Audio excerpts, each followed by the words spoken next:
especially honored to have Paul Goldstein as our guest speaker today. Paul played for Stanford, and he is a 4-time All American. He was the first person ever to win all 4 titles the year that he was here, all 4 team titles, right? Wow. The first one to ever accomplish that? Me and my teammates were, yeah. Oh,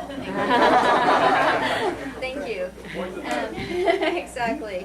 Paul went on to play professionally. He reached number 58 in singles, 40 in doubles.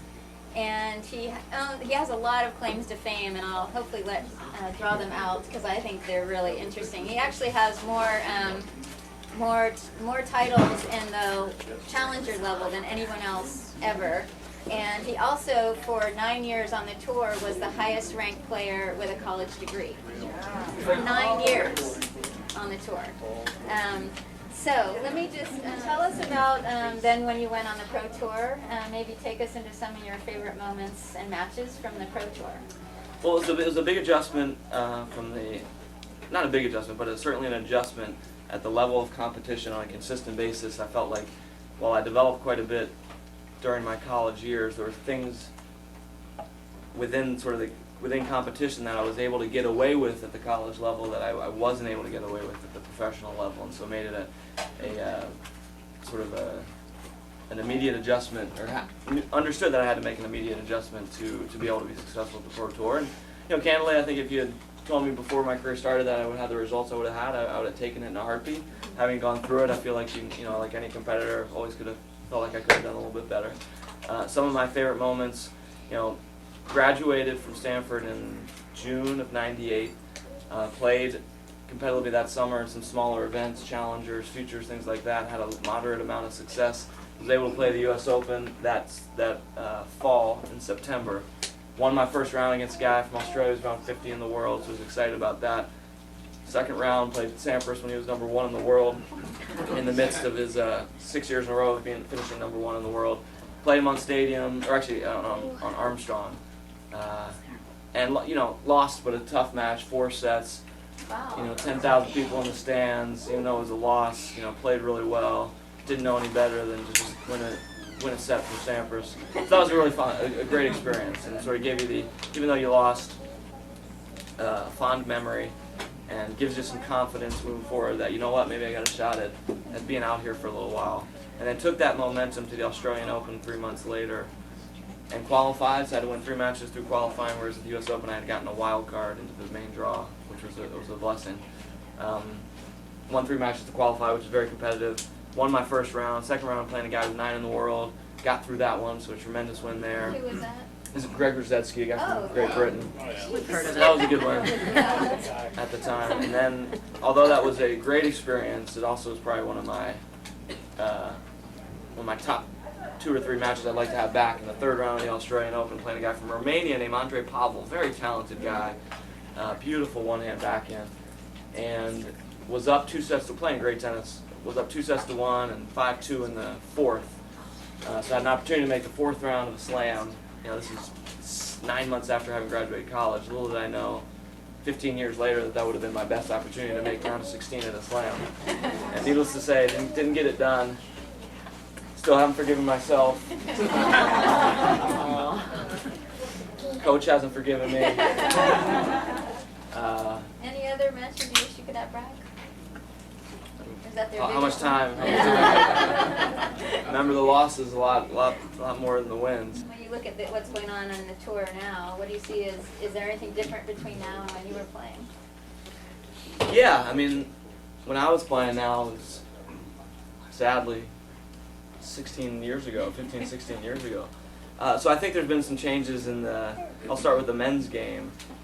With the technology, particularly with the strings, it's a lot harder for players, I think, to come forward, finish points at the net, because of the amount of rotation and the amount of power players are able to put on the ball. It's just very difficult to take those balls early, the way Coach used to teach Johnny Mack and Alex O'Brien to play the game back in the 80s and the 70s.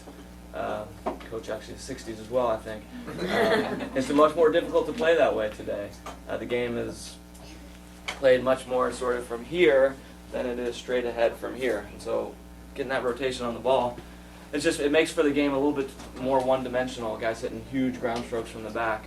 as opposed to being able to come forward and have that contrast that we used to see with McEnroe and Borg.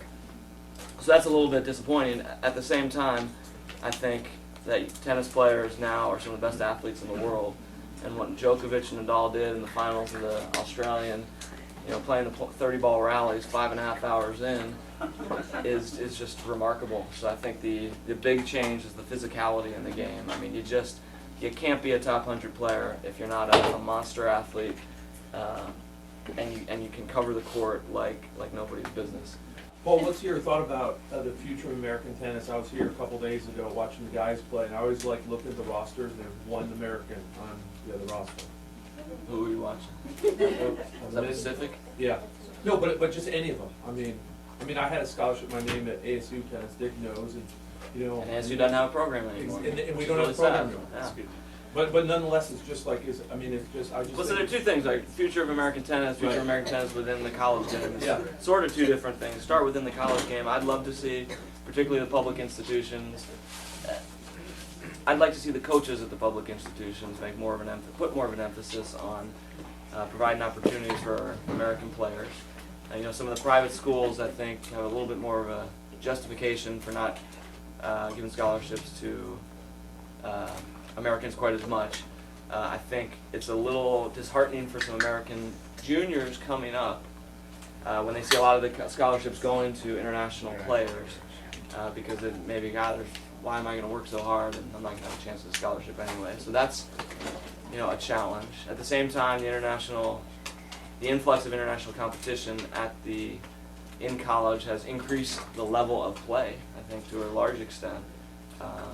At the detriment at times maybe of American tennis, but I also have the competitor in me that says, you know what, Americans just got to get it done, just get better, right? There's no reason, even the coaches that got 6 foreigners on their team, if there's an American who's better than all of them, I promise you he'll take them.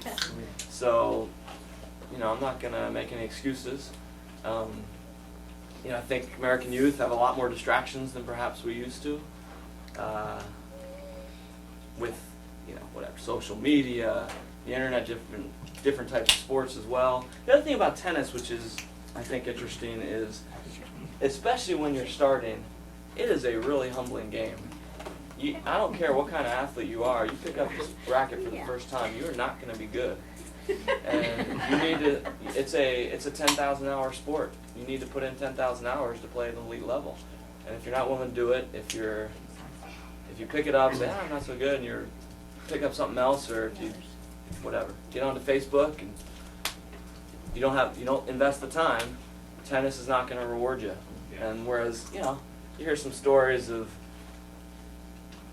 6'9" big guy who didn't pick up football until he's 17, 18 years old and is playing in the NFL now.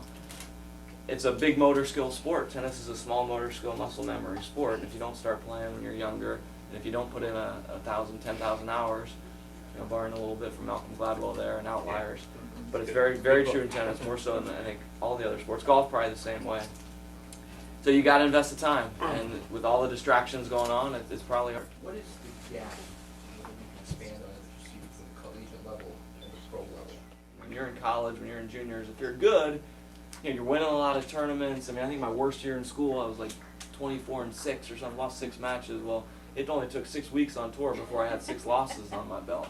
And so to be able to sort of handle the emotional rigors, ups and downs of the tour is difficult. And it's a lot easier to do, I think, at 22, having gone to school and matured a little bit, than it is at 18. So a lot of these 18-year-olds who are very talented but don't realize success right away on tour, their careers get stopped before they ever have a chance to get started, just from a mental aspect.